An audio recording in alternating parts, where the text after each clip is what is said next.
Hey dudes, and welcome back to the Bantz. As always, I am your host, the Bantz, and you may be a little bit confused by this opening. Well, I kind of fucked up. Let me explain. I went to go shoot the What's Happening in Fashion for the day, and I got to the first headline, and I just started talking, and I kept talking, and I kept talking, and it ended up talking about the first headline for over 10 minutes, so sorry. So instead of our normal What's Happening in Fashion, this is what we call a mini whiff. As some of you remember very early on in the channel, a mini whiff is just one single story that we decide to talk about instead of doing the news that we normally do here instead. So once again, I do apologize.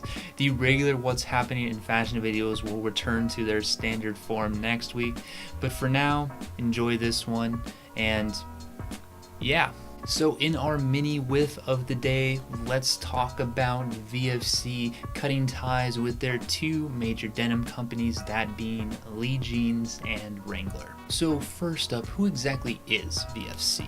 Well, Vanity Fair Corporation, as they're fully known as, owns a wide variety of brands, usually on the more cheaper side of fashion, but still definitely on the much more well-known side of fashion, such as Vans, Dickies, and the North Face, just to name a few. And of course, in regards to this story, they also own two of the three major American denim brands, that being Wrangler and Lee, the third of course being Levi's. So this now leads to our major question regarding this story. Why exactly is VFC dropping these two major denim brands? And although there are a bunch of different reasons, which we will cover here, the first and most important reason on many people's minds is that people think that denim is in a downturn and that it just isn't that popular anymore. And honestly, I don't think this could be farther from the truth. But of course, by me saying this, I do have to address the elephant in the room, and that is, of course, athleisure wear. Now, over the last decade or two, athleisure has really just sunken its grip into the fashion world for just a myriad of different reasons, although in my personal opinion, the major one being that people are just fucking lazy. Because once you get enough people going out every day in sweatpants, they're no longer being slobs, it's being stylish now. Right? But of course, the general ease of use in these products is not the only reason for this. There's of course also the comfort level of some of these pieces, the rise in gym culture over the last decade as well. So it's not hard to imagine why athleisure has taken such a hold as it is and why denim has obviously dipped. But even now, with all of that said, just because denim is in somewhat of a slump right now doesn't mean by any means denim is anywhere near close to being done. I think one thing that people really often forget, and it doesn't matter if you've been into fashion for one day, 1 year, a decade, or even a couple decades, is just exactly how cyclical fashion really is. And just because something goes out of style for a bit of time doesn't mean that it will ever really truly go away. I mean, just look at some of these major fashion trends that have popped up over the last 1 to 2 decades. We have, of course, streetwear, which has definitely gone through its high points and its low points, but that'll definitely never ever go away. Once again, we have athleisure as well, which is definitely in a major high point right now, but may not always be the case. But either way, it'll also still always be there. And of course, how could we possibly forget the raw denim craze that happened somewhere between 5 to 10 years ago? And sure, that has definitely hit a major slump as well alongside other denim brands, but you still see plenty of people out there wearing raw and designer denim, because guess what? It's never going to die either. But even more so than all of these points, the main reason I bring up the idea of cyclical fashion is because denim has already started to come back, to bounce back, whether or not people are aware of it. As an example, let's take a look at Levi's, shall we? If memory serves me correctly, and definitely feel free to fact check me on this, but Levi's holds about 70% of the denim market in the United States. which of course makes them a great base stat for this sort of thing. Last year in 2017, Levi's recorded the highest sales growth they had had in the past decade, and 2018 is looking very good as well. And when you have a company like this, which has such an overwhelming share of the market starting to do well, it's only a matter of time for those smaller companies to start picking up the pace as well too. Now this leads me to my second reason as to why VFC may have decided to get rid of these two denim brands, and that is of course maybe they just decided to focus more on non-denim ideas such as mainly athleisure and a little bit of the cheaper workwear as well too. And from a business standpoint, it actually does make a lot of sense. I don't really have any defenses against it.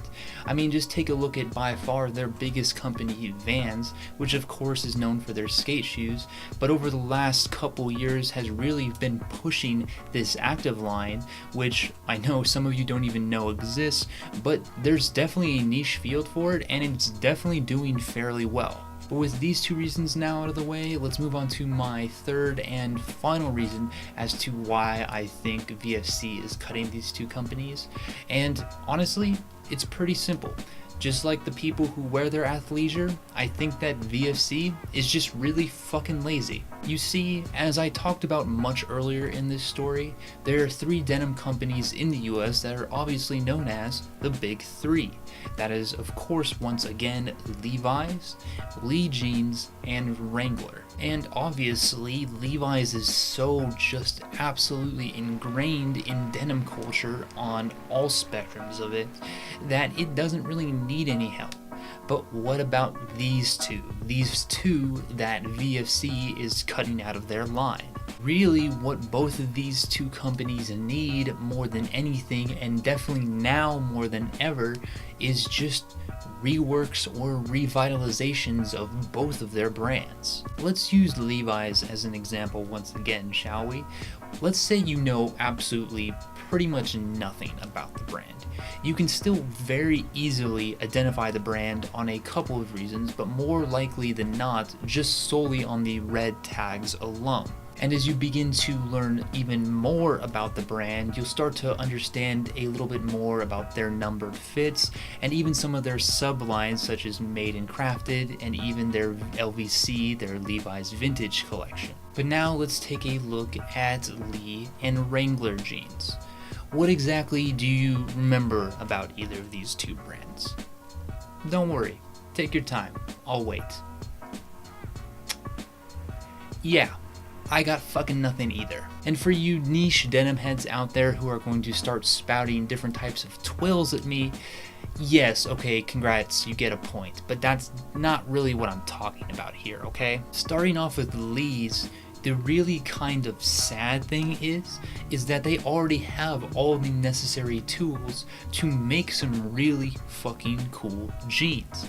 If you are a denim fan, then you probably know that pretty much anywhere outside of the United States, but especially in Japan and Europe, Lee's has had some really fantastic pieces and collaborations over the years. And as far as Wrangler goes, well,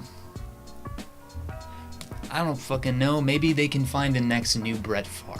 But really what I'm trying to say here is that if VFC really wanted to put some time and some effort into both of these brands, they could really polish these diamonds into something very significant. Now this may come as a surprise and even a shock to some of you, but VFC's biggest company, once again Vans a few decades ago, almost had to call it quits as well.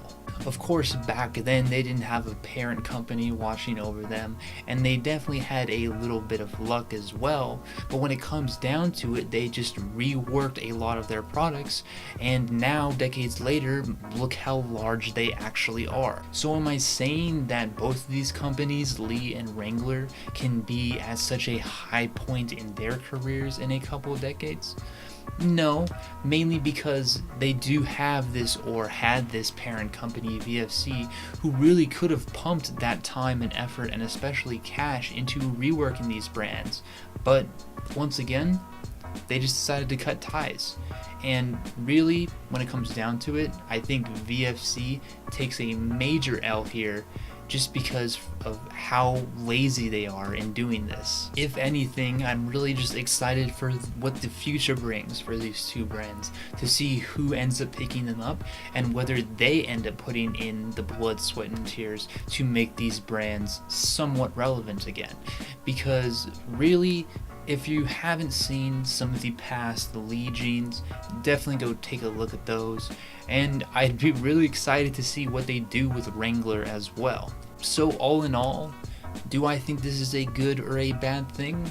I do think it's definitely a terrible decision for VFC, but as far as how these two companies actually end up, I guess only time will tell. But once again, that is just my opinion.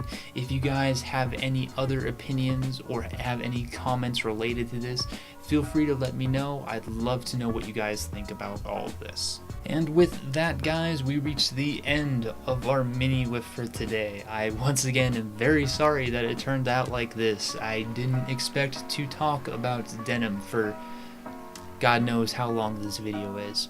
And once again, I am really sorry for talking as long as I did about this, but I hope you did enjoy it, and I hope you did come out with some semblance of an opinion on it, and are willing to talk about it as well, because I'd love to hear more conversation on this, and really on denim in general. But with all that now said, thank you guys once again for watching these videos and supporting my content. I hope you all have a great weekend ahead of you, and as always, until next time.